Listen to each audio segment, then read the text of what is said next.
Hello friends, here I am with next part of this story. I hope you all like the video and subscribe to my channel. So let's start the video with summary. Even the gods and goddesses of Olympus needed a day off. Sometimes they needed time away from the constant bickering and never-ending controversies of their family. On one such day, Wisdom and Moon found themselves discovering a hidden gem within the city that never slept, and meeting a familiar blonde knucklehead with a penchant for the color orange. Dining with Divinity 3-part LLL letting out a yawn, Naruto rubbed his face as he tried to wipe the sleep out of his eyes. Waking up at 5 am every morning had been a struggle initially. For as long as the blonde shinobi could remember, he'd never been a morning person. From his time in the academy to his days as a member of Team 7, and even during his tenure as the 7th Hokage of Hidden Leaf Village, waking up at such an obscene time was a struggle. These days, being the owner of a cafe diner required him to open up hours before the rest of the world opened their eyes, and get everything ready for the day that lay ahead. He didn't have the luxury of Kakashi-sensei, or later on, Hinata, to wake him up anymore. He could have made a shadow clone and have the clone do it, but he knew if he did that, and remained in bed, he would do it every morning. He didn't want to fall into the trap of beginning a bad habit. It was the same reason he didn't use the reservation to get to work. Besides, the walk from his home to the Fox's Den helped wake him up. It was Sunday, which meant he was only open until 2. After that, he planned on going home and sleeping the day away until it was time to restart his week all over again. Walking the streets at such an early time, it would always surprise him to see people much like himself, out and about already starting their day. The sun hadn't even risen yet, and the brisk chill of the air nicked at his skin, reddening his cheeks and the tip of his nose. He nodded his head at a passerby, who was heading towards a nearby OPS truck as packages of all sizes were being loaded on and off with great care. OPS? That must be new. Morning. Good morning. Rounding the corner, he sniffled when the Fox's Den came into sight with its bright orange frame standing out amongst the dull colors of the other building. Didn't people understand if they wanted to attract the attention of the people passing by, then what better way was there than using the brightest shade of the best color in the world? If nothing else, it would cause people to stop and look. Digging into his pockets and pulling out a key, he quickly entered the Fox's Den and locked the door behind him. Switching the lights on, he could still detect the lingering scent of chocolate and coffee from the day before. Shaking the cold away, he eyed up the coffee machine to warm him up as he removed his coat and hung it up in his office, which was nothing more than a little hole in the wall room where he could keep all the legal stuff and keep the computer. Crossing his fingers, he called out his trademark jutsu, Shadow Clone's Jutsu.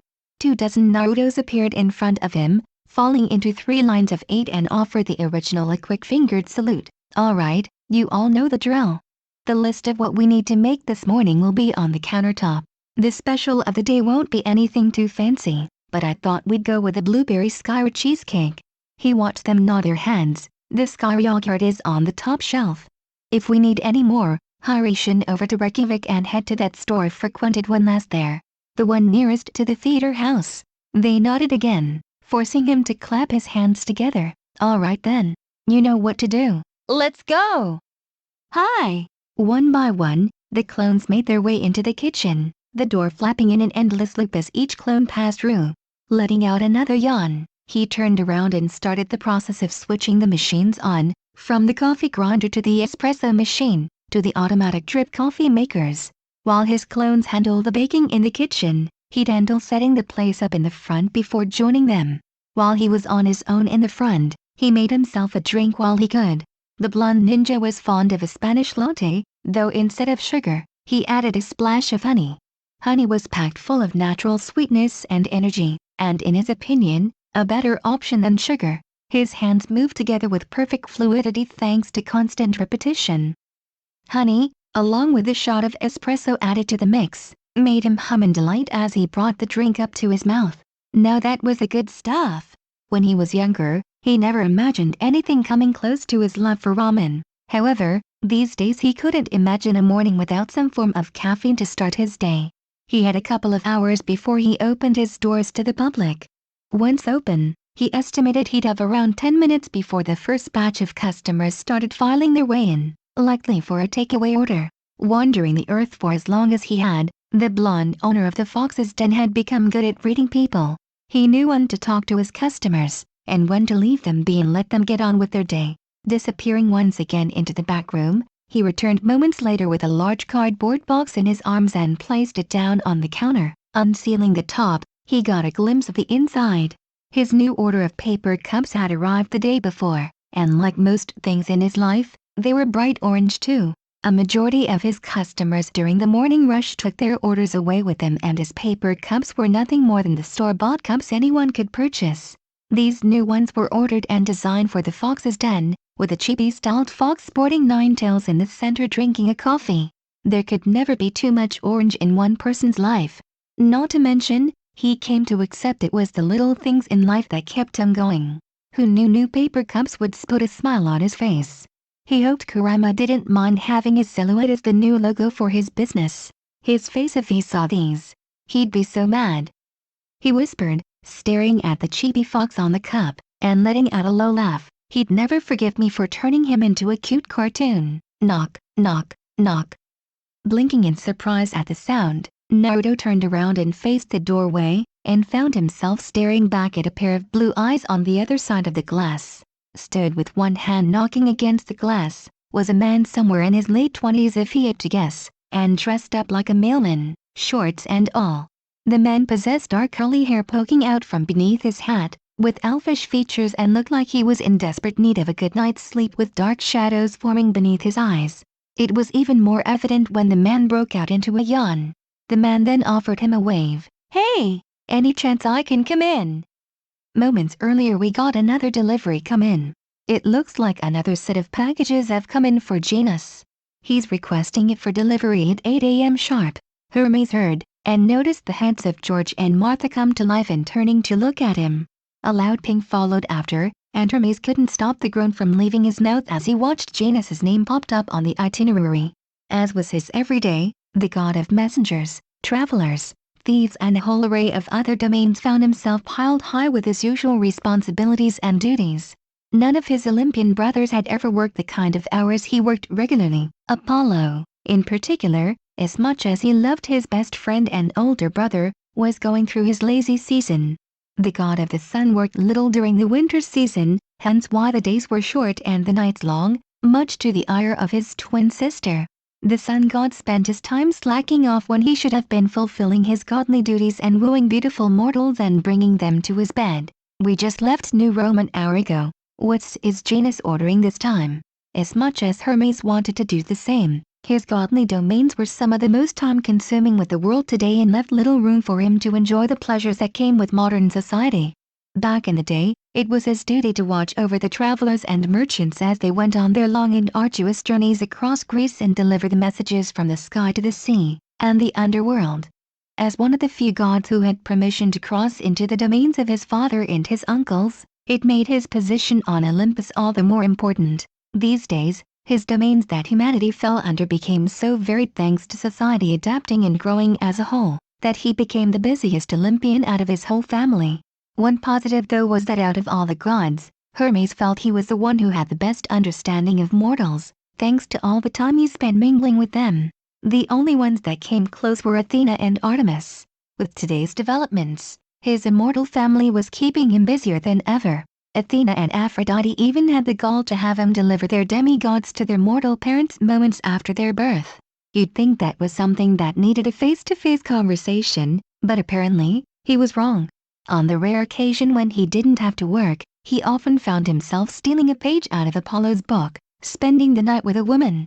There was honestly no better stress relief than a good old-fashioned rumble and tumble in the bedroom, which often led to the birth of his demigod children.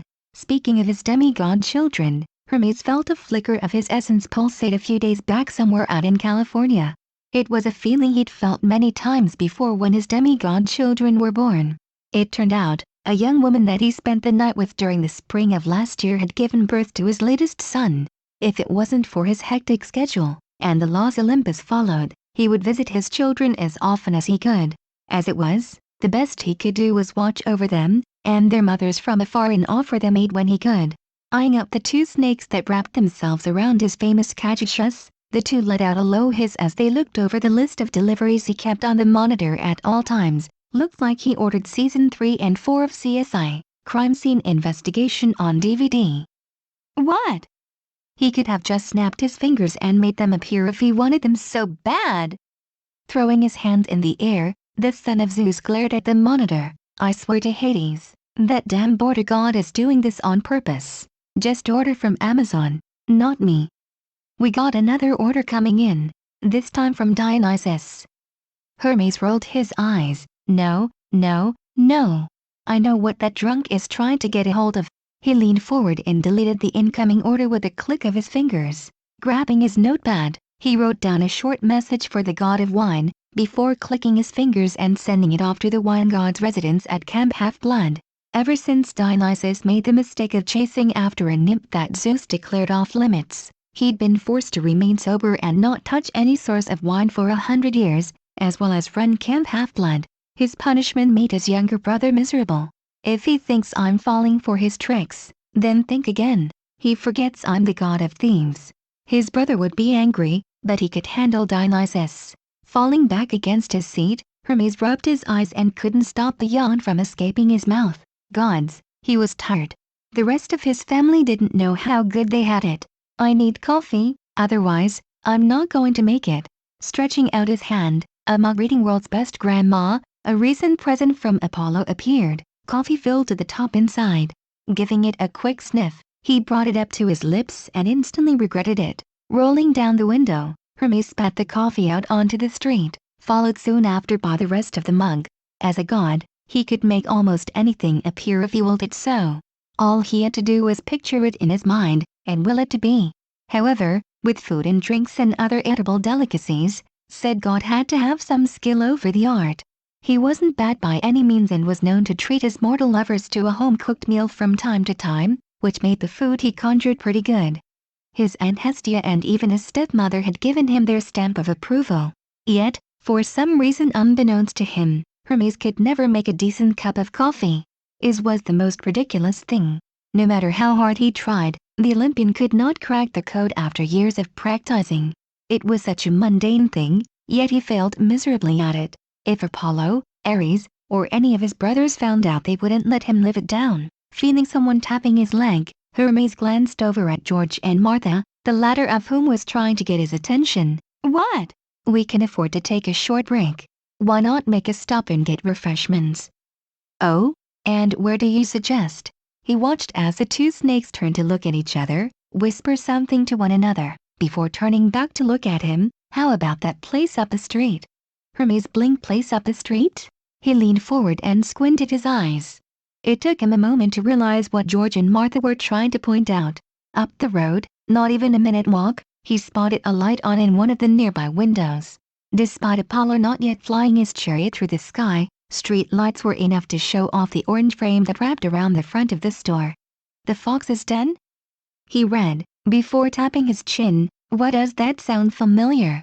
It's the cafe Aphrodite mentioned a fortnight ago at Apollo's poker night. George hissed, as realization lit up his face. Oh, that's right. How could he forget? It was all Aphrodite went on about all night. After a while, Hermes, along with everyone else, had tuned out the love goddess, but some of what she said had filtered in. All he remembered her saying was that some hunky mortal made one of the most delicious strawberry milkshakes and dessert she'd ever tasted, and that it was so good that Olympus's most beautiful goddess rewarded the mortal with a big smooch in the middle of his establishment. It was so good that she dared to say it might be as good as the delicacies Aunt Hestia and Aunt Hera were known to create. If he remembered right, even Athena and Artemis enjoyed it. If his two elder sisters enjoyed something created by a male mortal, then he must have been good. They were notoriously picky and hard to please. Grinning, Hermes didn't hear what George and Martha said next, before waving his hand and turning his caduceus to its phone form. The Olympian god was already on his feet, closing his truck door shut with newfound energy as he marched over to the Fox's Den. Well? Let's go and see what the fuss is about. Present leaving the counter, the blonde owner of the Fox's Den walked closer to the door, gazing curiously at the man of the other side. Hey, I'm not open yet, and I won't be open for a couple of hours. He pointed to the clock behind on the wall behind the counter. Come back later, and I'll be happy to take your order. What hope he had that the guy would take his word and leave was proven false when the guy didn't move. AWW, come on. Can't you make an exception this once? Hermes put his hands together in a prayer motion. I've been up for hours. I need a little pick-me-up, that's all. Rolling his eyes and feeling a headache coming on, Naruto took another step closer to the door. It was too early for this. Look, I haven't got much ready. I just walked through the door a minute ago myself. Why don't you go to Starbucks or something? I'm sure one of those is open 24/7. In response, Hermes made a face and stuck his tongue. No way. I hate all that franchise crap. They stopped making good coffee years ago, and I hear you make a hell of a drink. I have it from a reliable source that you're one of the best in the city. Oh? Who's this reliable source? One of his regular customers maybe? He wondered if one of those food critics stopped by. He thought he saw one stop by a week ago, taking notes on a little notepad and looking very up themselves. Every order sent his way, Naruto put a little bit of extra care into, resulting in the guy leaving with the biggest smile on his face. It was a good feeling watching his customers leave with big smiles on their faces. Hoping to get an answer, the blonde received a wagging finger in return instead. That would be telling. I could never give up my reliable sources, but no, they had nothing but glowing reviews about this place you have. Frowning, Naruto was about to speak, before he got cut off. You're here, and the machines are on. He pointed to the coffee machine behind the blonde and pointed to the coffee that was in Naruto's hands. Come on. Help a fella out. Scratching the back of his head, Naruto looked to and from the mailman and his machines, before letting out a reluctant sigh. Taking a deep breath, he ignored the dark-haired man making a fist in the air, and unlocked the door. No funny business. Got it? Giving the man a stern look, he watched as the mailman threw his hands up in the air. Don't worry. I come in peace and all that good stuff. Cross my heart. He made a little motion with his hands over his chest. I'll be gone before you know it. Right. Rubbing his eyes and looking at the man suspiciously, Naruto gave a short nod and led Hermes to the counter. His gut was telling him this guy was trouble. Something about the guy screamed prankster. He would know, being one himself. Handing Hermes a menu, the blonde leaned against the counter as he unwrapped his paper cups from their box and picked one out for use. Take a look, and tell me what takes your fancy. I'll let you know if it's currently available or not. You got it. Naruto made a motion, and poked his head through the door leading to the kitchen, giving his clones a subtle sign not to come out. He didn't need a mailman catching his clones at work, nor did he want to explain why there were dozens of himself. Nice place you have here, thanks, the blonde replied. How long have you been open? Not long, the blonde admitted, about 2 months. I opened up before the Christmas period started. Kept me busy and gave this place the boost it needed, but it got crazy busy and hectic some days. I sometimes wondered if I made a mistake. Hermes nodded. I bet. Christmas is always the worst when you're in our line of work, delivering goods to the people of the world in whatever form that takes.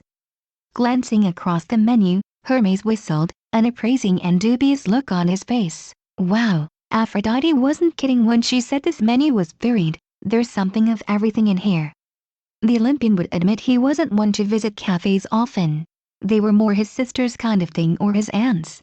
Like his brothers, he preferred bars or nightclubs since he picked up most of his hookup from them, though he enjoyed an occasional beer or two to go with the night. I need something to keep me awake for the rest of the day. Not knowing much apart from the standard caffeine-based beverages, Hermes eyed the drink in Naruto's hand. What do you have? Oh, this? Naruto took a small swig of his drink. It's a Spanish latte. Curiosity piquing, Hermes leaned on the tabletop. Is it any different from a regular latte? To answer his question, he received a waved hand in the middle of the air. It's more of an espresso-based drink with textured milk and condensed milk. It's sweeter than a latte, but not as much as a latte with flavored syrup. Though I don't use sugar in my drink, and instead, use honey. Hermes nodded his head and liked the sound of everything he just heard. I'll take one of those. He especially liked the espresso part. That would do the trick in keeping him awake. Sure. Do you want food to take with you? Hermes scratched the back of his head, looking indecisive. If you can't decide, I've got some lemon squares left over from the day before. They won't be fresh, but they'll still taste good. I can have them bagged up for you. Free of charge since I made them the other day. The god's eyes lit up, and a bright expression washed over his face. That would be great, thanks. No problem. Take a seat, and I'll bring them over." Watching as the blonde owner turned around and prepared his drink, Hermes spun around and headed for the closest table. Maybe this place was alright after all, and everything Aphrodite was spouting on about wasn't just hot air. The mortal appeared decent enough. After all, who would give away lemon squares for free? No one he'd ever met, that's for sure. Not to mention, if he could win over his male-hating sister, then the guy must be doing something right. Though, watching as the mortal went to work, he understood why Aphrodite kept mentioning the handsome owner. If he'd won over the goddess of love, then Hermes could count down the days she inevitably invited him into her bed. Her two biggest weaknesses after all were chocolates and handsome mortals. This guy represented both, which meant he was as good as hers, and he didn't even know it. Though, it could be hard with Athena and Artemis around. Both seemed equally as interested in the mortal, though for different reasons. As far as Hermes was concerned, he was staying out of any trouble those three might create. He thought back to the love goddess, then again, she does like a challenge. He thought, leaning on the table and resting his head against his arms, I wonder if I should start a betting pool? 100 drachmas maybe? He would have to look into this some more when he wasn't feeling as tired. Sighing and rubbing his face as he waited for his order, Hermes shut his eyes and let his body relax. It was only for a minute. His schedule was getting busier by the minute, and spent all last night going from state to state. He earned this much. Granted, gods didn't need as much sleep as mortals did, and could theoretically remain awake for greater lengths of times, sometimes days, and possibly even weeks depending on the god. However, he was reaching his limit. He just needed a moment to relax. After a few minutes passed, Naruto finished the drink, capping the top with a plastic lid and adding a paper sleeve to the takeaway cup. Alright, that's your drink. Give me a moment, and I'll bag up those lemon squares I promised. You alive back there? Zzz. Stopping mid-step, Naruto glanced up from the drink, and his jaw dropped when he looked over at the table the mailman sat behind. You have to be kidding me. The Olympian had his face slumped against his arms, eyes covered by his forearm and mouth hanging wide open, causing loud snores and gargles to come out. A foot twitched against the leg of the chair, and his nose wrinkled. The blonde couldn't believe what he was seeing. Was this guy serious? He wasn't running a bed and breakfast. Marching over, Naruto initially gave Hermes a subtle shake to jolt him into consciousness. He whispered for him to wake up, but Hermes merely turned his head. When that failed, he shook him harder, adding some extra force into the shakes. When that also failed, he started throttling the guy, shaking him like a rag doll. Wake up, damn it. Despite Naruto practically throwing the guy around back and forth in his seat, the guy wouldn't wake up as he slumped back down on the table. The guy must have been the heaviest sleeper he'd ever seen. How heavy of a sleeper is he? This is ridiculous! He contemplated driving his fist into the back of his skull, reminiscent of Sakura waking him up during their Team 7 days. Though, he decided against it. It's not like this guy can't take the hit. He thought, standing back up and narrowing his eyes at the sleeping Olympian. I wasn't sure at first, but his energy matches those three women. He hides it well, and you'd think he was just an ordinary mailman, but he isn't. He acted normally around those women for the simple reason that they gave him no reason to be on guard with them. The blonde shinobi didn't say anything, staring at Hermes as the man's face twitched in his sleep. A smirk grew on his face and started cracking his neck and knuckles. If the guy wanted to fall asleep and leave himself open in such a manner, then that was his business. He was the one who knocked on his door before he was open. He'd been lenient, and let the guy in, but now the mailman had the guts to fall asleep as he was about to send him off with free lemon squares? This guy didn't know he was in the presence of Konoha's prankster king. Deep down in his heart, Naruto was still a prankster and always would be. Seeing a prime opportunity in front of him, he couldn't resist. It got him thinking. When was the last time he'd pulled a prank on someone? Surely it wasn't as long as he was picturing. Over a decade maybe? Either way, he needed to shake the rust from his mind. He wasn't sure how long he had, but he wasn't going to let this chance slip his grasp. Buddy, you don't understand what kind of a mistake you've made. 20 minutes later, Naruto stifled a laugh as he looked at his handiwork. With more time, he could have created something more elaborate, but sadly he had to make use of his more childish side. Gods, he felt like a teenager from the modern world, laughing at something so mundane and perfectly natural. Teenagers found the silliest of things funny these days, but once again, humor was one of the many things that changed over the years. It was all sex jokes and penis references these days. Oh well, at least, this will teach him. Creating one more clone, he watched as the clone moved behind the sleeping god, crouched down and extended his index and middle finger until they were inches away from Hermes' derriere.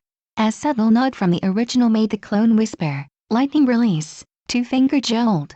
The result was instant. 1 second, Hermes was peacefully sleeping away with his head in his arms, and the next, he was 5 feet in the air, his eyes wide as his hands fell to his bottom as a sharp pain radiated from his left cheek. The clone quickly disappeared as Hermes landed on his feet. "Hey, you're awake," Hermes heard, turning around and facing the counter, where the original Naruto was waiting with a drink in one hand and a paper bag in the other. "You were really out of it.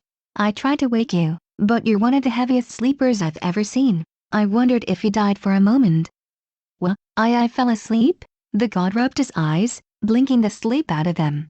When his eyes landed on the clock behind the counter, he went as pale as a ghost. Wait a minute. How long have I been asleep?" "About 20 minutes. Maybe 25. Oh, no. Hermes ran a hand through his hair while the other grabbed his phone out of his pocket. He scrolled through his delivery list and felt his earlier stress return with a vengeance. There were half a dozen more orders, and they were all over the world. This was going to take him all morning and into the afternoon. "I'm so screwed." As he headed for the door in a half jog, a cough caught his attention. Naruto stood looking at him with a knowing look, shaking the paper cup and back at him. "Aren't you forgetting something?" "Oh, right."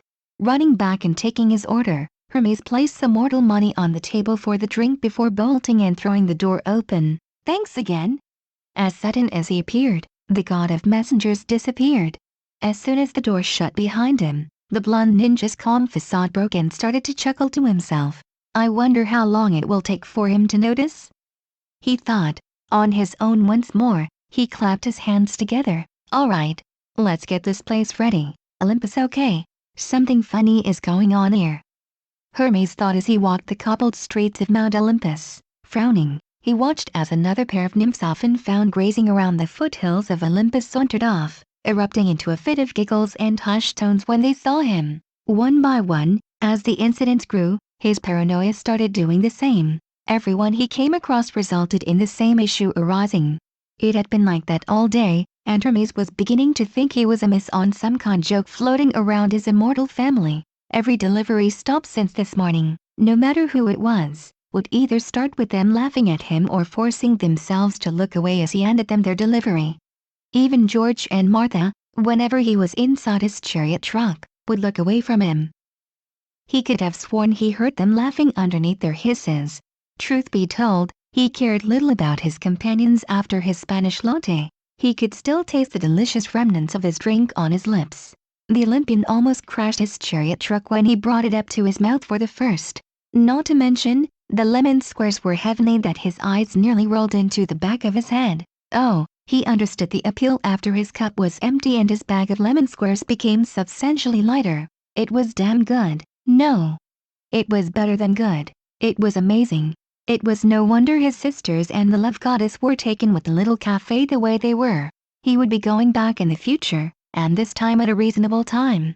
It could be a good place to pick up beautiful women too. Desiring nothing more than the rest he deservedly earned, he headed in the direction of his temple, located on the eastern side of Olympus. As he closed in on his home, Hermes spied a cloaked figure coming from the opposite direction. His smile grew, as the scent of toasted marshmallows and wet smoke danced around his nose and grew stronger the closer the figure got. There was only one person on Olympus who carried that delicious scent, and Hestia. Hestia, the eldest of the gods and the firstborn child of Kronos and Rhea, was as every bit as beautiful as her two younger sisters, carrying the sweet demiurge that earned her the love and respect from every resident on Olympus. Truthfully, she was desired by many on Olympus, and history has shown the suitors that offered themselves to her beauty. However, all were turned away, as Hestia remained true to her vow.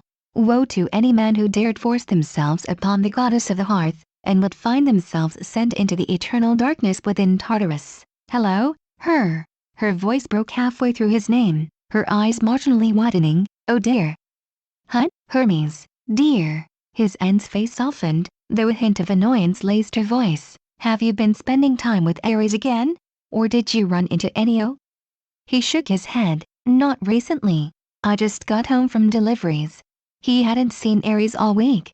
The god of war had disappeared off into the mortal world with Aphrodite again, likely on one of their so-called getaways, and the pair likely wouldn't be back for another week or so. Enio, on the other hand, hadn't been seen in years. His wayward older sister didn't visit much, primarily due to the estrangement between her and her parents. I see. Hermes watched as a mirror was conjured in his aunt's hand. Have you looked in the mirror recently? Shaking his head, his aunt held the mirror up to his face, and Hermes couldn't stop his jaw from dropping. What the hell? A shock gasp erupted from his body and caught himself leaning closer to the mirror, his hand reaching up and touching his forehead. Aunt Hestia, yes. Hermes? Why is there a penis drawn on my face? His aunt's smile never faltered. I don't know, Hermes. I was hoping you would fill me in. I'm equally as confused as you are. Hermes got a sense his good-natured aunt was trying her best not to laugh at his current predicament. The way the edges of her mouth twitched and the way her idle hand tugged at the hems of her sleeves were a telltale sign. It wasn't hard for the Olympian to determine who defaced his face. There was only one moment in the day where he could say he was unaware of his surroundings. How had he not noticed? It was over 12 hours later. He'd been walking around with a penis drawn on his face the whole day. It was no wonder people couldn't keep a straight face when they saw him. Even Hestia looked ready to bust a gut in hysterics. That asshole barista did this to me. The image of Naruto appeared in his mind, and Hermes couldn't stop his eyes from blazing with godly energy. No wonder he seemed in such a good mood when he woke up. His aunt's eyebrows raised. Barista? He threw his hands in the air. The one Aphrodite keeps talking about. He stomped away, snapping his fingers and making the ink-drawn penis disappear from his forehead. If he thinks he got one over on me, then he's got another thing coming. Doesn't he know who I am? Rubbing his hands like a Disney villain, a devious glint appeared in his eyes. Oh, the payback that's coming his way will be legendary. I practically invented mischief and pranks. The smile never faltered from Hestia. I'm sure dear. Though I'm sure he meant no harm, so please go easy on the mortal. Nothing life-threatening, please, she asked, with an edge of authority laced in her words. Granted, the mortal had been rather ballsy to do such a thing to her immortal nephew, but he didn't deserve to die over it. Thankfully, Hermes was one of the more laid-back gods on Olympus. If such a thing happened to ours, or gods forbid Zeus, then she doubted the mortal would last another second. He'd be reduced to ash before he could blink. I won't do anything rash, Aunt Hestia. I'm just going to one-up him, that's all. I'm not that petty. Thank you, Hermes. Watching him walk away, Hestia spied the clothes on his back, before letting out a giggle as she covered her mouth. It appeared the face sketch had not been the only gift Hermes received. On the back of Hermes' mailman uniform, the barista also added some extra patchwork to his mailman uniform. In this case, in bright orange letters, the words, "Juicy," in all capitals, were sewn across his back, with an arrow pointing down to Hugh Nephew's posterior. I wonder how long it will be before he notices? Hestia muttered to herself, watching her nephew march away before continuing down the path, the odd giggle escaping her lips throughout the rest of her day. With Divinity Part LVOK, I've got 3 coffees for the 3 of you, Naruto spoke cheerfully, lowering his tray close to the table as he placed the 3 cups of steaming coffee next to his waiting customers. I'm sorry for the wait. It's been a little hectic in here this past hour. That's okay. We don't mind. The woman in the middle said, her dark brown eyes flickering between Naruto and the 2 other women on either side of her. It smells heavenly, doesn't it, girls? Absolutely. It was worth the wait. His smile widened a fraction, and bowed his head to them. You're very kind. If he had to guess, the 3 young women sat around the table appeared to be sisters, possessing long dark hair and elfin-like features that only served to enhance their appearance. They attracted some attention from the other patrons, though they didn't appear to notice. Though the winter was reaching its end and its chill lingered in the air, all 3 were wearing dress tops that left their arms bare. Each was comprised of different shades of white, making Naruto shiver looking at them. He guessed some people didn't get affected by the cold as others did. He wished he was that lucky. Moments before the three women came inside, the current of the wind strengthened for the briefest of moments. It was enough for the regular citizens of New York not to make heads or tails of it, but it was enough for him to take notice. Years of training on Mount Myoboku had sharpened his senses to an extreme level, to the point where he could sense nature chakra and related energy sources without the need to activate sage mode. The women, while nowhere near the level of particular individuals that visited the fox's den, he could sense were still stronger than the average human by a sizable amount. Not to mention when they walked into view of the store, he could have sworn their hair and the hems of their dress tops were dancing in the air. Like the others, he saw no reason to keep them away. As long as they didn't start any funny business, then they were welcome anytime. Now, I've got 2 slices of the Russian honey biscuit cake. He lowered the plates down, and felt a bubble of excitement as the 2 women on the left and right made dreamy expressions as they gazed at their orders. Their forks found their way into their hands like magic, and were eagerly digging in before he could lower the 3rd plate onto the table, and 1 sticky toffee pudding. A similar look arose of the middle woman and saw her mouth silent words to herself. "If you need anything else, you know where to find me." "We certainly will," she muttered, slipping a piece into her mouth and letting out a sigh of pleasure. The 2 next to her erupted into a fit of giggles, with the blonde leaving them to enjoy their orders. Truth be told, as he wandered back to the counter, he'd noticed more and more similar individuals and groups like the 3 women appearing as of late. It had been happening over the last couple of weeks, during sporadic times in the day. He'd felt something off about them all as soon as they appeared close to the den, though he sensed differences with the energy and life force that coursed through their veins. Some were like the women currently in a daze with their cake orders, where the natural energy within them felt air-based. Others that came felt more connected to the earth, more traditional energy, much like when he manipulated senjutsu. In the back of his mind, the energy reminded him of the Zetsu clones created from the first Takeshi's cells, though with none of the malevolent intent or evil nature. All he felt was positivity radiating from them, and all had a tinge of green to their skin that only he noticed, though not that he let on. Then there was the small group a few days ago with energy that radiated like the sea, with a distinct smell of the ocean and the beaches lingering on their person. More often than not, they were all beautiful, all possessing the elfin appearances he became accustomed to when greeting and serving them. 90% of the time, they were women, though occasionally, a male or 2 appeared through his doors. It started with an individual, or a pair visiting each day, but soon the fox's den was becoming a hotspot for the elfin beauties. Each day, more and more seemed to be appearing. If he was honest, Naruto never imagined the fox's den would become a hotspot for nymphs of all things. It took him a couple of visits to realize what they were. If he had to put money on it, then the 3 women sat around the table currently must have been air nymphs, if what he felt was any indication. The number of encounters he'd had with nymphs weren't many and were sporadic over the years. Thinking back on it, the last time he saw a nymph was over 300 years ago, somewhere in Europe, Germany if he remembered right, or possibly France. With a moment of peace and everyone inside happy with their orders, the blonde grabbed a spare tray and started moving around the tables, collecting up the finished plates and cups.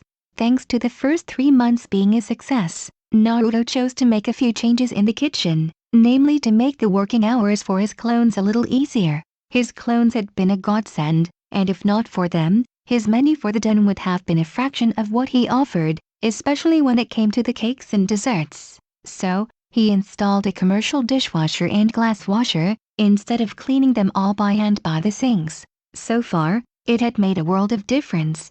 It was always funny to see how the smallest of things could make all the difference in the workplace.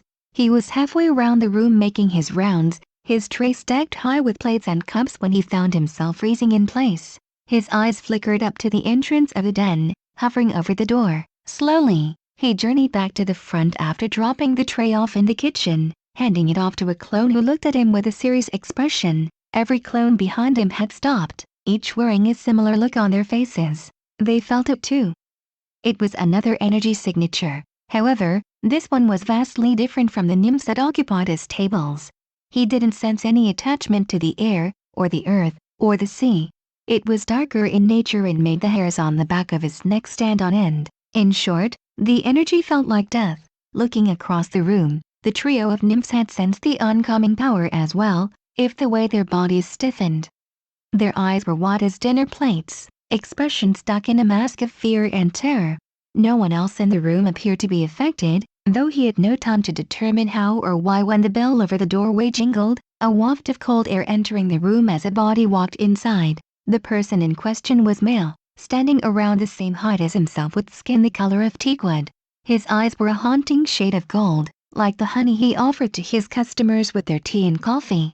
Long black hair flowed past his shoulders, like a curtain of the shadows that covered part of his regal and king-like face. He was dressed immaculately, wearing a suit that made the Hollywood stars from the TV look inadequate in comparison. Across the room, as he made his way towards the counter, some of his female customers took notice.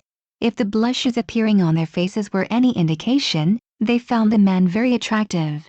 When he got to the counter, Naruto noticed the man looking around the room, not giving anything away with his expressionless face. The man made him feel a little on edge, though outwardly he didn't show it. Anyone that gave off a sense of death needed to be closely watched, especially around so many civilians who were none the wiser.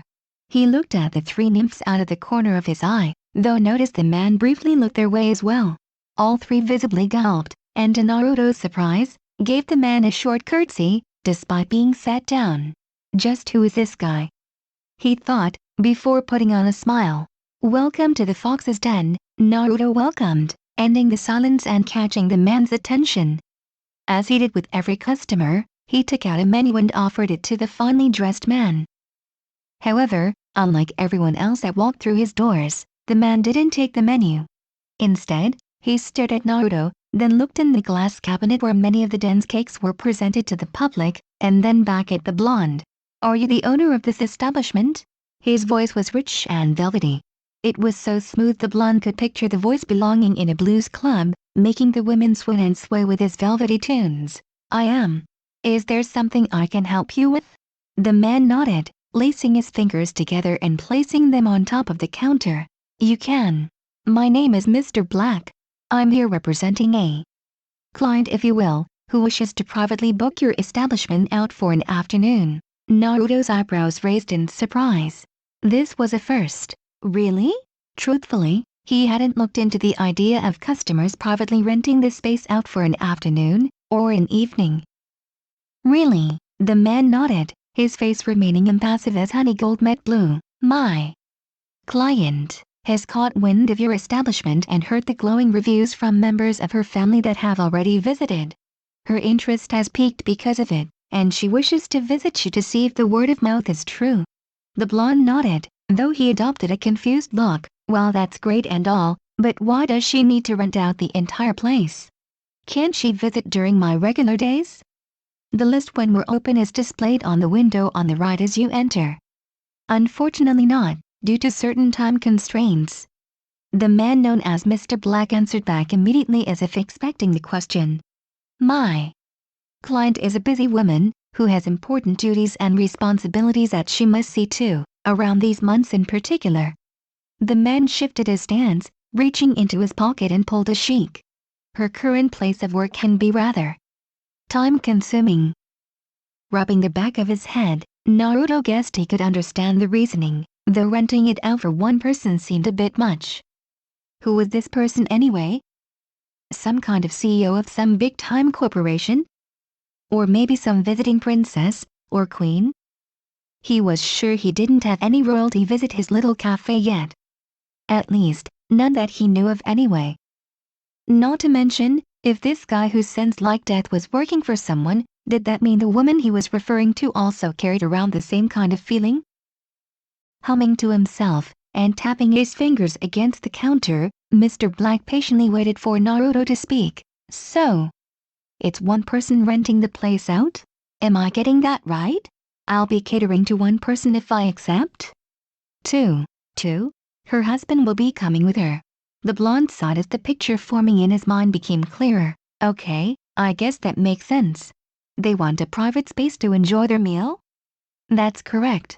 Motioning for his visitor to wait one moment, the blonde disappeared into the back room. Before long, he returned, this time with a red book in his hand, revealed to be a business diary. It shouldn't be too much of an issue, so long as they give me some time to warn my other customers. This is the first time I've done something like this since I opened. Taking out a pen from beneath the counter, he held it ready in his hand. Did your client have a date in mind? She did. She would like the 14th of February.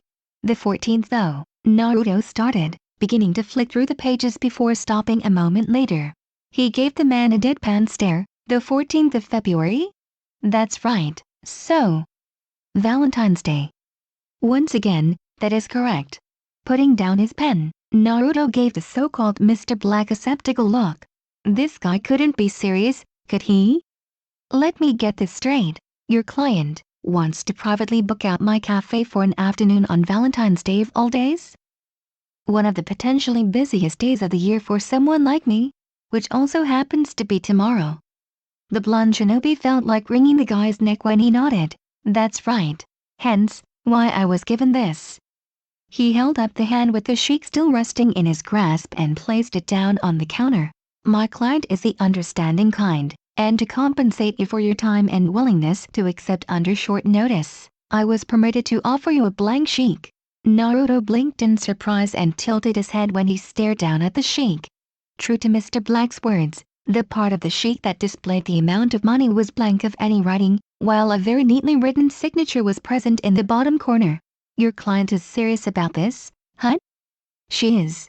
She is a lady of taste and is not the type who visits the average establishment. For her to come to your business and bring her husband with her is a great honor. The blonde noticed the way the smartly dressed man enforced the last part of his sentence. So, I can write any amount on here?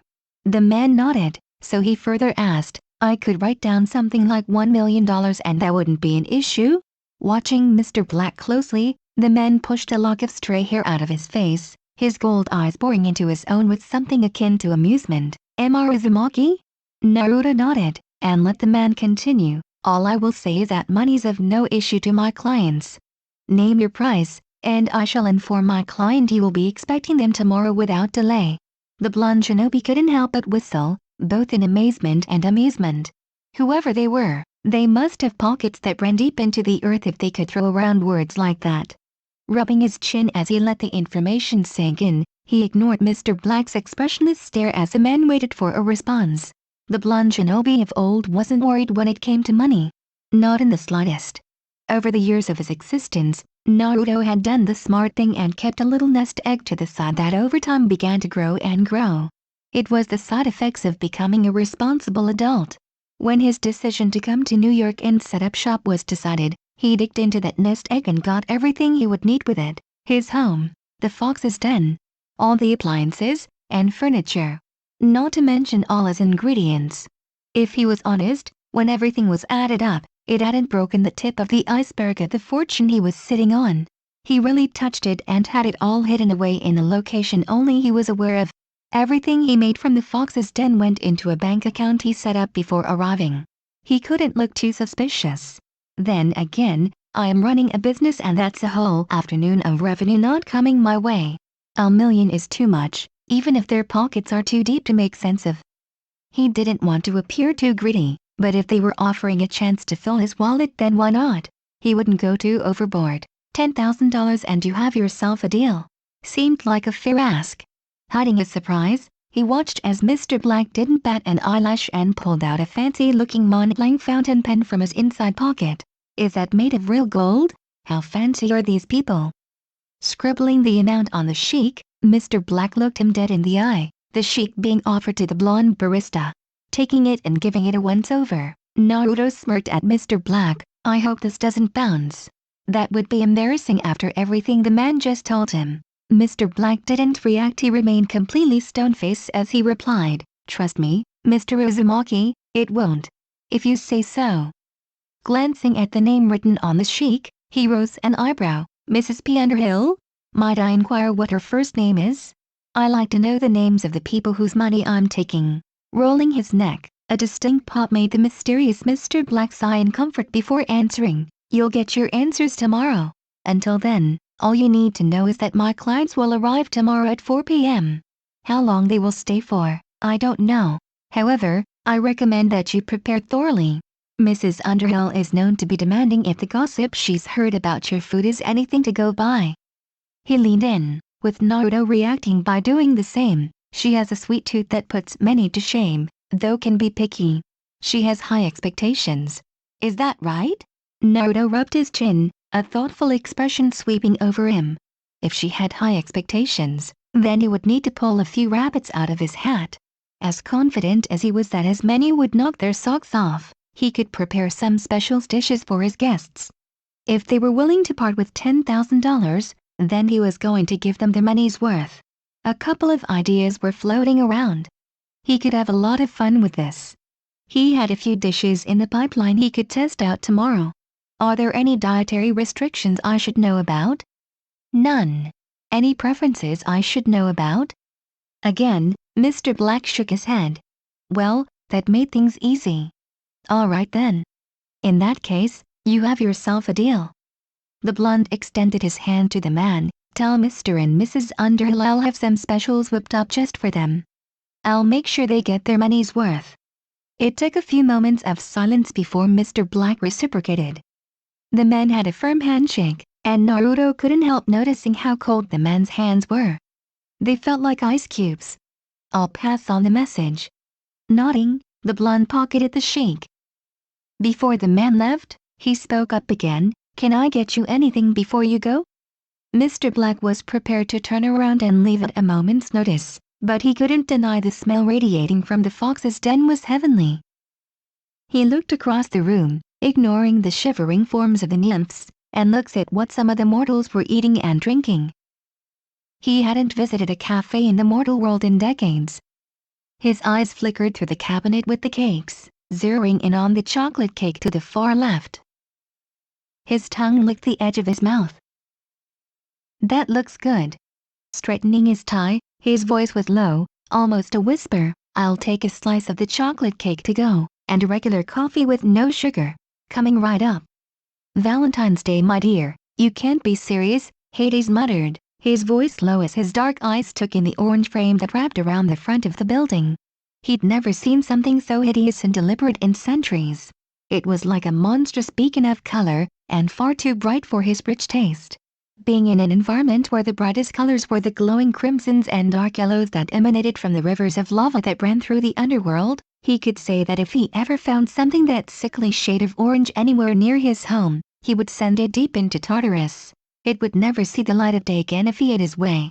Who in their right mind would paint the front of their business orange? Standing on his left, his wife of nearly 5,000 years stood in all her outstanding beauty and glory, an array of shopping bags of all shapes and sizes in her grasp. Persephone was as beautiful as the day he first laid eyes on her, more so than that pesky love goddess in his opinion. The shining flower of the underworld, her very presence brought out a side of the eldest son of Kronos that few would get to see. When it was time to separate and her time came to return to Olympus, it was like the joy and happiness she brought with her would evaporate, leaving nothing but his dark thoughts and the ever-present wails of those within the fields of punishment.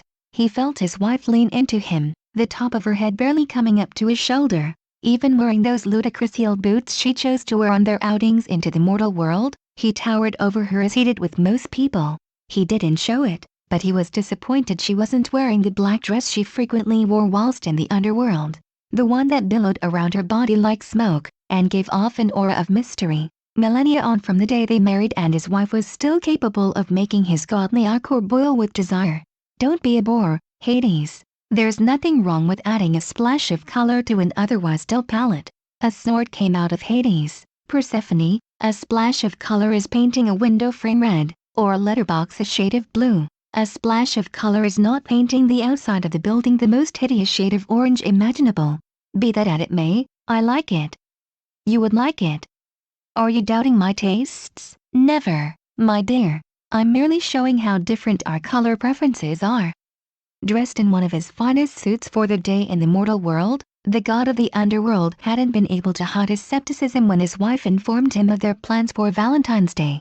If the elder god was honest, he didn't see the point in Valentine's Day. It was a silly little mortal holiday that used that dreadful son of Aphrodite and Ares as the mascot. The love goddess was bad enough on the rare occasion that he came into contact with her, but her son was equally as bad. The only difference between them was Aphrodite knew where the line was when it came to her Olympian family. Eros, on the other hand, had a habit of forgetting the line existed. Being one of the few gods who could strike genuine fear into the hearts of an Olympian like Zeus, Demeter and Hera thanks to the powers endowed to him by Aphrodite, Hades always kept one eye open should he discover Eros was nearby and in the neighborhood. Those love-enforced arrows of his could do more harm than good. By some divine miracle, the son of Aphrodite knew better than to pick a fight with him, though he couldn't deny a piece of him wished the little pigeon-winged cherub would give it a try. Oh, the satisfaction he would get from beating that little annoyance into Tartarus would be legendary. Back to the point of Valentine's Day, Hades didn't understand why he needed to show his wife how much he loved her on this one particular day. During the 6 months of the year that Persephone was in his embrace, he tried to show her every day how much he loved her. Granted, there were missteps along the way and their time together had been a learning experience for both of them. His undeserving black heart did love his queen and wife to Tartarus and back. He didn't need a silly holiday to show it in excess. Well, shall we go in? Persephone asked, her watery gold eyes silently motioning to the front door and unaware of his thoughts. Sighing, the god of the underworld knew there was no getting around it. Very well, Persephone puffed out her cheeks in annoyance. You could try and sound enthusiastic. That was me being enthusiastic. His response only served to get a groan out of his wife. Crossing his arms over his chest, his dark pupils flickered through the corner of his eyes, looking in the direction of the Empire State Building. A heavy scowl marred his face, and one of his hands tightened into a fist. Although the mist shrouded Olympus from the sight of the mortals, Hades could feel its presence lingering over the famous skyscraper.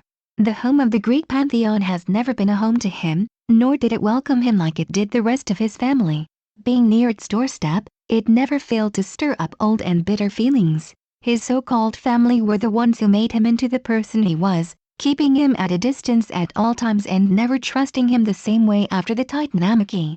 His temple should have been on Olympus, just as his brothers and sisters were built on its surface. Hell, Poseidon had one on Olympus and within Atlantis. There was no telling how many that dunderhead, Zeus, had. The point was, he helped build Olympus into what it was, and should have been recognized for that like the rest of them. Why couldn't they have gone to another city?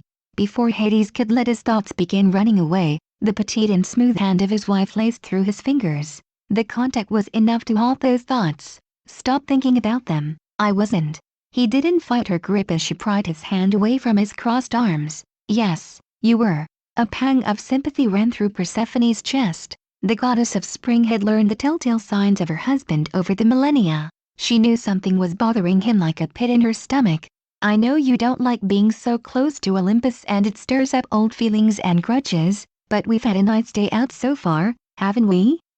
It took a moment, but Hades gave a short nod. Good, I'm glad. Let's not spoil it with ill feelings. His expression softened. It's not that I haven't enjoyed our time today. I have enjoyed it, I promise. He gave her hand a light squeeze, and felt the corners of his mouth twitch up when she smiled at the gesture. I don't see why we couldn't have gone somewhere else. California, Boston, even Miami would have been a welcome change. The essence of my siblings and Zeus's ilk can be sensed all across New York. I'm surprised we haven't run into one of them yet. A sigh escaping her lips, Persephone dropped her bags and laced her arms around her husband's neck. The gesture was enough to feel Hades lean his body into her, embracing in the warmth she provided. Despite the size difference in their appearance, the queen of the underworld proved she was stronger than she looked. Today is all about us. Don't make it about them. Hades stayed silent for a couple of moments, letting her words sink in. I know, and I'll try. That's all I ask. Standing on her tiptoes, Persephone laid a gentle kiss on her husband's pale cheek. Put them out of your mind and enjoy this place with me. I heard great things about it. Even Thanatos told me how much he enjoyed the food here. The crumbs from his chocolate cake were still on the corner of his lips when he came to confirm the reservation. I guess if Thanatos enjoyed it, then it's worth a try, Hades admitted. Like most of the gods and goddess of his ever-expanding godly family, his lieutenant was a picky eater, and like himself, had a rich taste when it came to mortal cuisine. If Thanatos enjoyed what he ate, then it couldn't have been awful, though he was still skeptical about the kind of man that painted part of the building orange. Lead the way, my love, Persephone beamed at Hades, the twitching of his lips strengthening until a small smile graced his often scowling face. Pushing the door open, the sound of the bell rang as they entered. Like their fellow immortals, a wave of warmth shrouded over them, and Hades watched as his wife visibly relaxed, and together they took in the room. The rich smell of coffee laced the air, reminding him of the mornings his wife would wake him up with his favorite blend of coffee. The room was bigger than either of them expected, with tables and chairs pushed to each side, with one singular table with 2 chairs sat in the middle of the room. "You must be the Underhills." Both sets of eyes gazed over to the counter, where the patiently waiting owner was stood. "The Underhills?" Hades thought, rolling his eyes at the surname Persephone had given them. His wife loved coming up with new aliases for them during matters like this. Walking out from behind the counter, Naruto extended his hand to Hades, a pleasant smile on his face as he greeted the pair of immortals. "My name's Naruto Uzumaki, the owner of the Fox's Den. First things first, I would like to thank you for taking an interest in my humble establishment. When your representative came by yesterday, I hardly believed it. I thought he was joking at first, but I can see he was telling the truth. It's nice to meet you both." Shaking his hand, Hades noted the firm grip the blonde gave him and felt his wife step forward and offer her hand. Instead of shaking her hand though, Naruto gently took her hand into his own and placed a gentle kiss to her knuckles. The act was enough for Persephone to widen her smile. She liked a mortal with manners. He's very easy on the eyes too, Persephone thought. A handsome face, and a very nice body if the way his clothes tighten on his body is any indication. She was no Aphrodite, but she could window shop from time to time. "You're most welcome, and I'm happy you accepted my offer. I'm sorry for the short notice, but the news doesn't tend to travel to our neck of the woods until much later, though I've heard nothing but good things about this place." If he had told Thanatos no, then Persephone planned on having him wrapped up in the mist and make it happen either way. "I'm Penelope Underhill, and this is my husband, Hank Underhill." Persephone promptly ignored the look her husband was giving her. "Well, come over and take a seat." Reaching behind the counter, he pulled out 2 menus and offered them to the pair of gods. "Make yourself comfortable, and I'll give you a couple of minutes to look at the menu." He motioned to their table. "Also, just so you're aware, I've got some specials of the day prepared for you both. Think of it as my way of ensuring you get your money's worth today. I'll read them out when I take your orders." "Thank you, that sounds delightful," Persephone replied, the excitement brimming as she wondered what Naruto had prepared for them. Gently, she pulled her husband to their table, with the god of the underworld glancing at Naruto from the corner of his eyes. Making themselves comfortable and discarding her coat, Persephone eyed her husband. "So? What do you think so far?"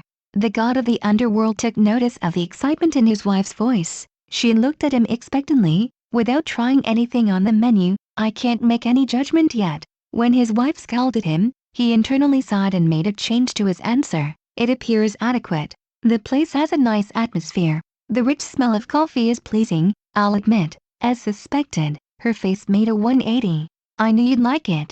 The goddess of spring sounded very pleased with herself. "There's so much to choose from in here. I'm not sure where to start. The beginning would suffice." A kick to his shin beneath the table forced him to grunt. "Don't be sarcastic, my love. It's unbecoming of you." Persephone remained focused on the menu, a content smile plastered on her face. Hades could see her eyes at work, taking in all her options. "I wonder what specials he made for us. It's all very intriguing." "I find myself curious also," Hades replied. An annoyed expression wormed its way onto his face. "Was Hank the best you could think of?" "It's a nice name. It's a traditional name in the mortal world." The goddess glanced up. "Is there something wrong with my choice?" "Nothing, but I don't see why we can't use our real names, because no self-respecting mortal woman would name their child after the god of the underworld. Name one mortal carrying your name, and we can go home right now." When he didn't speak, Persephone's smile gained a satisfaction to it. "I rest my case. Now, less brooding and more choosing, understood?" Remaining silent, Hades opened the menu up and let his dark eyes scan over the contents. He would let Persephone have her fun. His wife did appear excited during their shopping spree earlier in the afternoon. "There appears to be something for everything in here," he mumbled, his hand coming up to sweep his oily black hair back. He must go through ingredients like they're going out of fashion if he offers everything he says he does.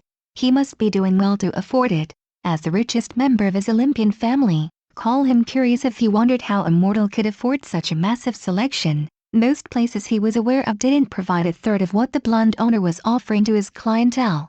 Did he make everything that was listed on the menu? If not, then he must have dozens of suppliers in the pipeline. His cash flow must be a constant wave. He couldn't help with the way he thought.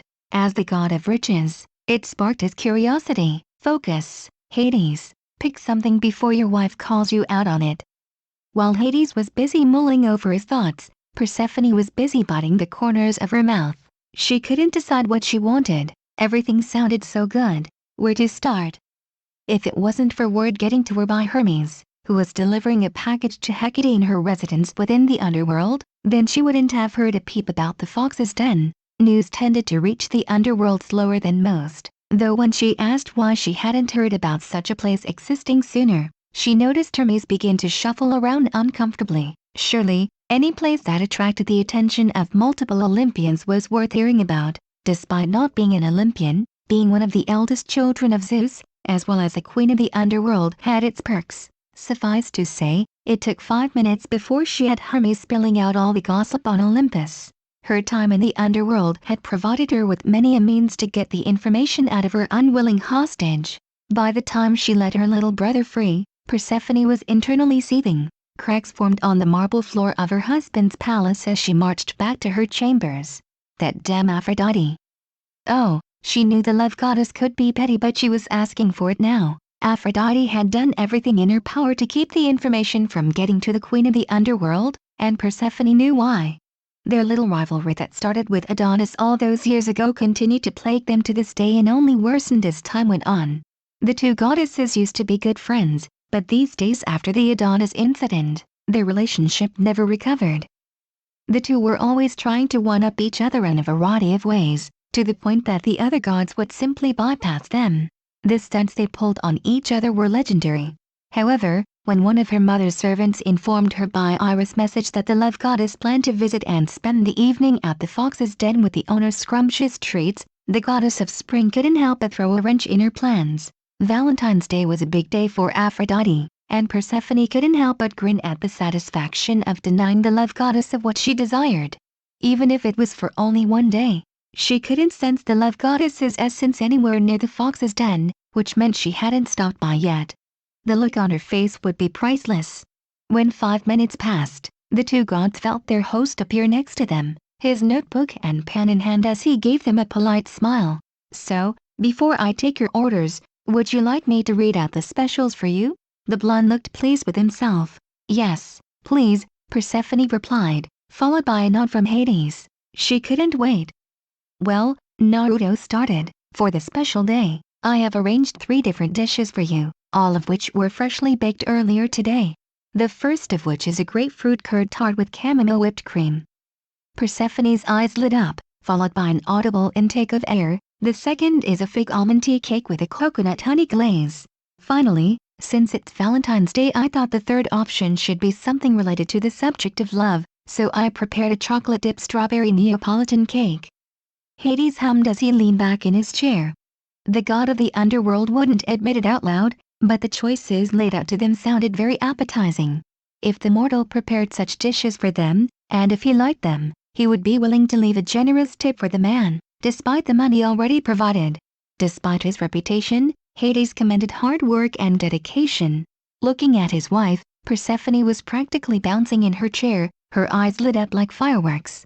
If the dishes were half as good as the gossip suggested, then Persephone contemplated dragging the man to the underworld and having him set up shop just for her.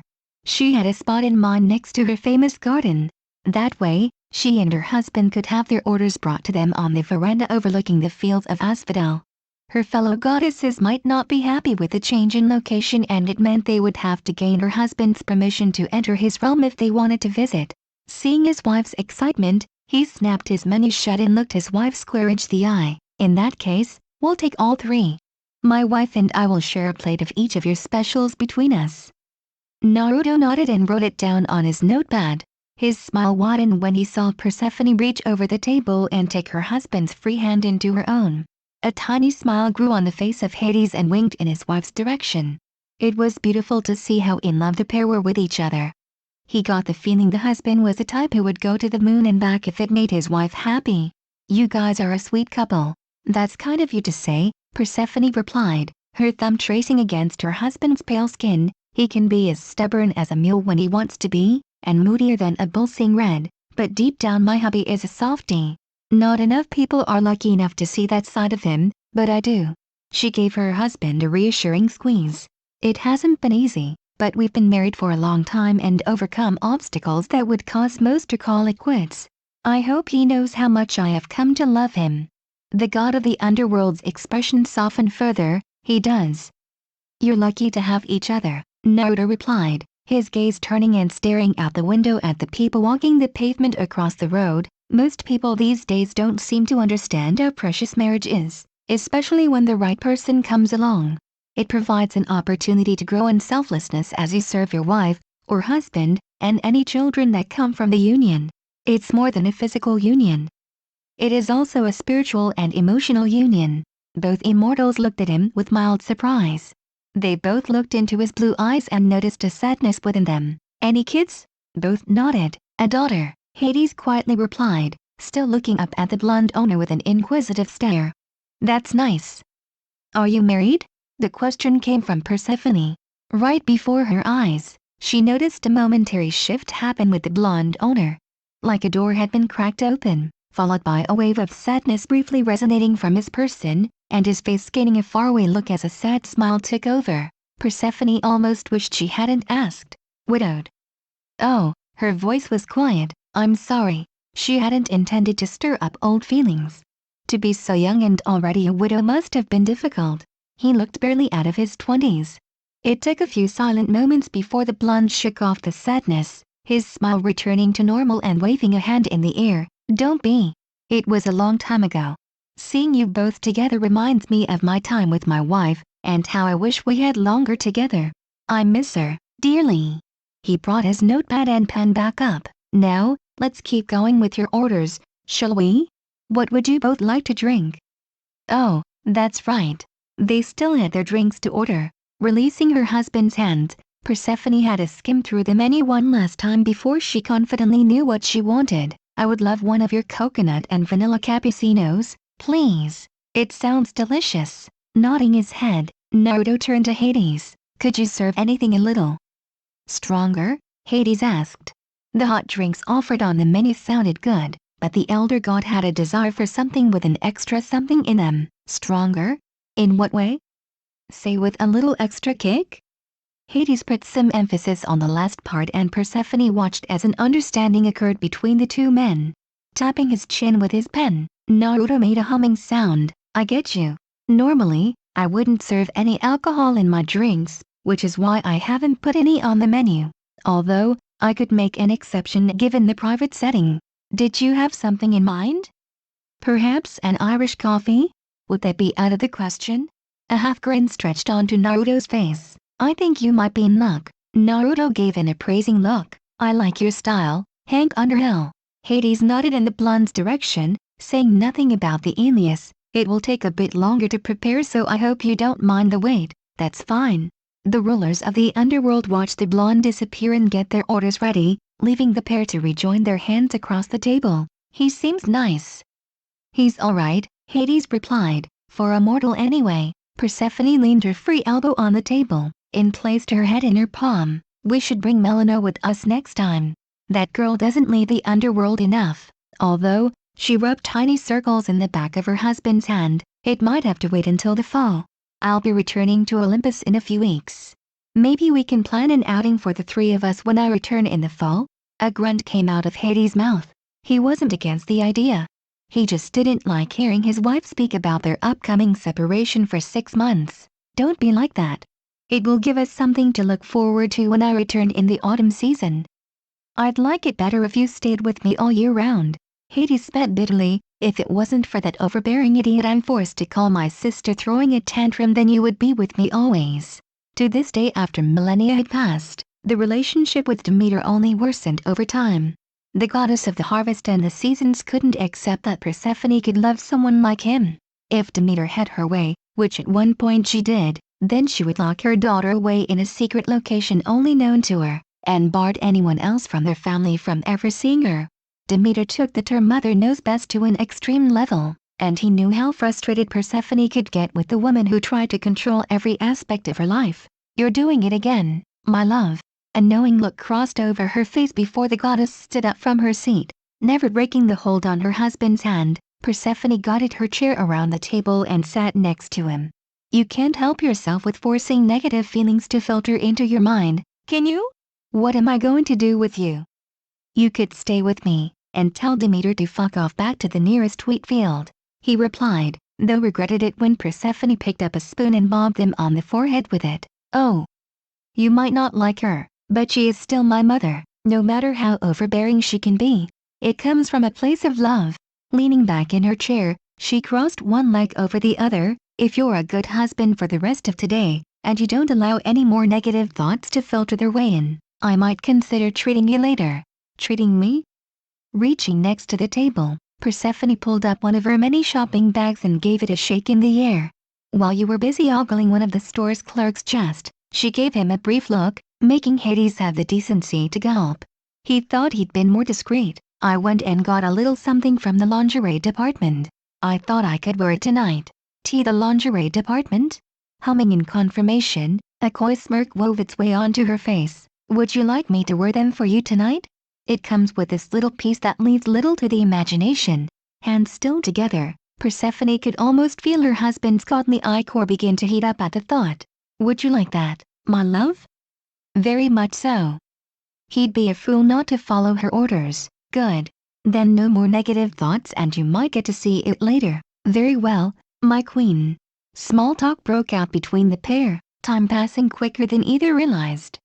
Before long, Naruto returned to their table, smiling at the fact Persephone was sat beside her husband, and started by lowering their drinks onto the table. Both looked impressed with their drinks, noticing no spillage on the side of the cups nor on the tiny plates they were settled on. The goddess of spring could smell the coconut radiating from her drink, and let out a hum of delight the second her drink touched her lips. It was delicious! The coconut and the vanilla could be tasted evenly, and neither overpowered the other. It was perfectly balanced. "Oh, that's amazing." She sunk into her husband's side without noticing Hades was still staring down at his drink. It looked good, and the smell of his Irish coffee was heavenly on his sense of smell. Though, he would admit the heart that the blonde owner had decorated on the foam of his drink put him off. "Don't think about it. Just enjoy it, and you'll be rewarded when you get home." He was getting his treat. Bringing his drink up to his mouth, Hades found himself pleasantly surprised. It was good. No, it was better than good. It was incredible. It was so good that Hades checked whether any nectar had been added into the mix. It smelled like freshly baked cookies and tasted like dried fruits, orange peels and baking spices. It was light in body but packed a powerful punch. "What whiskey did you use?" "Sexton single malt Irish whiskey," Naruto replied. "I keep a bottle in the office. Sometimes after I close up for the evening, I'll take a glass with me while I clean up. I'm not much of a drinker, but I like a whiskey from time to time." Hades nodded, and offered his wife a sip of his drink, and appeared pleased when her mouth made a tiny O shape after taking a swig. "It's good, huh?" "It's very good." The pair didn't wait long, and moments later, both were rendered awestruck as the plates of food were presented to them. Though for Hades, awestruck was his eyebrows lifting, and his jaw hanging open a minuscule amount. Still, to get the reaction from the god of the underworld was a praiseworthy feat. The moody god really showed emotion in front of mortals. Persephone though was much more vocal, and let it be known. "Oh, my goodness!" She clapped her hands together, her taste buds salivating the longer she stared at the dishes. All three of their orders appeared baked to perfection and were beautifully decorated. "This is beyond what I imagined." "Thank you for saying so," Naruto replied. "I hope you enjoy your orders. If there will be anything else, let me know. I'll be stationed by the counter." The blonde gave a short bow out of courtesy and left the mesmerized couple alone to enjoy their meals. Pulling out a book from the counter, he crossed a leg over his knee and sat comfortably as the two immortals enjoyed their orders. "Thank you very much," Persephone whispered, her eyes never leaving the 3 plates. She didn't know where to start. All 3 looked so appealing she was having a crisis just deciding where to begin. "They look so good, but I don't know if I want to spoil the way they look." They're beautiful to look at. Hades looked at his wife and recognized the excitement rushing through her. Her face was mesmerized, and he couldn't blame her. Their food looked like something Hestia, or his mother, would create. This mortal was full of surprises. Licking the edge of his lips, Hades picked up the nearest fork and took a piece from the grapefruit tart. He planned on going from left to right.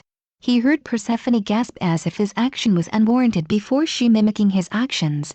On the count of 3, both brought their pieces up to their mouths, chewed for a couple of seconds, and promptly fell back into their chairs.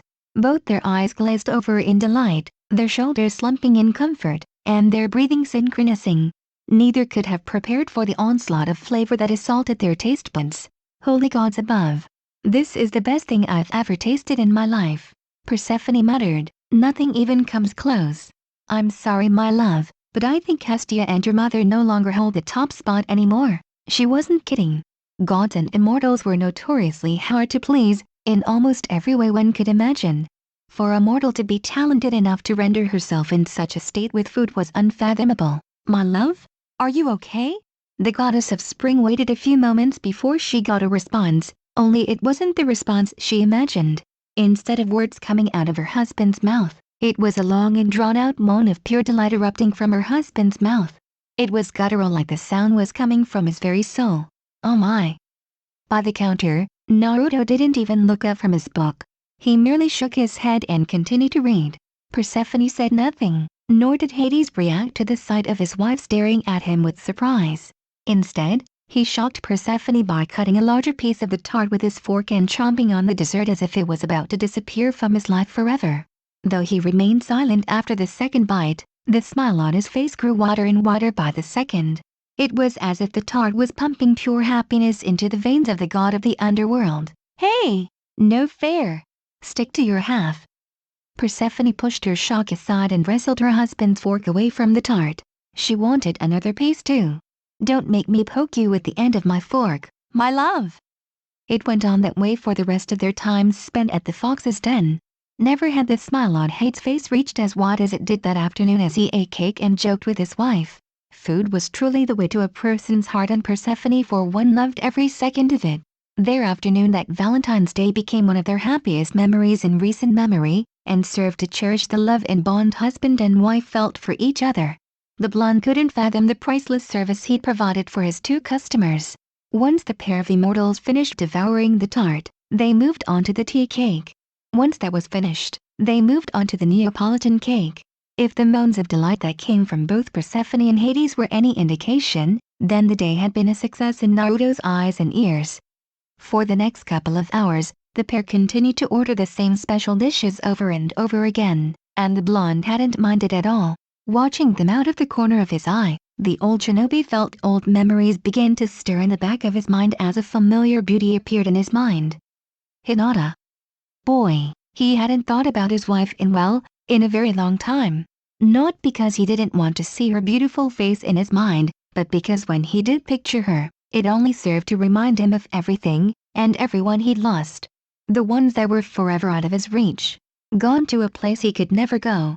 Sometimes when he was drifting off to sleep, he imagined her arms wrapping around his body, her head resting on his chest and her legs resting against his knees. Sleeping with Hinata beside him never failed to help lull him to sleep. Whether it was her steady breathing or the sound of her heart beating against his ear, she never failed to see the good in him. Even after becoming Hokage, and the stress and pressure of preserving the peace they all fought so hard to achieve began to pile higher and higher on his shoulders, she never failed to turn that weight as light as feather the moment he stepped inside their family home. Seeing her smiling face, her eyes full of love and arms awaiting his embrace, it was a feeling that he cherished to this day. Other times, he pictured Bolt and Himawari scooching into bed with them. Their son would tuck himself between his parents, his head resting on Hinata's ample chest, while Himawari would lounge against her father. Sometimes her legs would be strewn across his face, or her body horizontal over his stomach. His daughter could sleep in the strangest of positions. These days, he awoke to a cold and empty bed, serving to remind him of his place in the world. They had been gone a long time, sometimes for the briefest of moments. He could feel them standing next to him. However, as soon as he became aware of the feeling, It vanished as quickly as it came. He took it as their way of saying hello. Truth be told, he felt a little depressed when they entered his mind. Shaking his thoughts and feelings away while he was on the job, he noticed Mr. Underhill trying to catch his attention, and quickly moved over to fulfill his request. This was his life now, and deep down, he knew he couldn't dwell on the past. No good came from being stuck in the past. It was just hard letting it all go. "What can I get for you?" While Hades spoke to the blonde and ordered another set of the specials, the goddess of spring remained silent, an eerie feeling in the back of her mind. The hairs on the back of her neck were standing on end and goosebumps ran up and down her arms. She hid her surprise while her husband and the mortal conversed, and turned her head so she was facing the window. Why did she have this feeling someone was watching her? When her golden eyes noticed a figure standing in front of the window, the reason for the feeling became apparent. Ah, that's why. Standing behind the glass and going unnoticed by the mortals dotting the street was none other than the goddess of love, stood with her arms firmly set by her sides, her eyes a torrent of angry colors as she tried to glare a hole through the back of Persephone. She sported a new look, like she often would when the two goddesses met in the spring and summertime, with blonde hair and a bob-style haircut. Looking the woman up and down, she saw Aphrodite was wearing a very expensive-looking purple dress. It left an ample amount of cleavage and would have left men and women a salivating mess. It wasn't hard for Persephone to understand what the goddess had planned, and realized the goddess' plan was to entice the delightful blonde owner into joining her in the bedroom. Ha! Not today. A smirk wove its way onto Persephone's face and took a sip of her wonderful drink, mouthing silently how amazing it was to the glaring goddess. The act was enough to make the goddess of love tremble, the glaring intensifying. Aphrodite would likely try and get her back for this in some creative form, but right now, she didn't have the heart to care. Instead, Persephone decided to do the childish thing, and give Aphrodite one last parting gift before returning to her husband's company. She brought up her hand and offered Aphrodite the bird, all the while her smirk widened. "My dear, what are you doing?" Her husband's voice brought her attention back to the table and found Hades and Naruto staring at her. The latter had his notepad and pen in his hand. "Nothing, darling, nothing at all," she replied, adopting an innocent smile as she clasped her hands together. "Another round of everything then? I hope you all liked the video. And if you all want the next part of this video, please like the video and comment 3 hearts. Please subscribe to my channel so whenever I upload a video you will notify.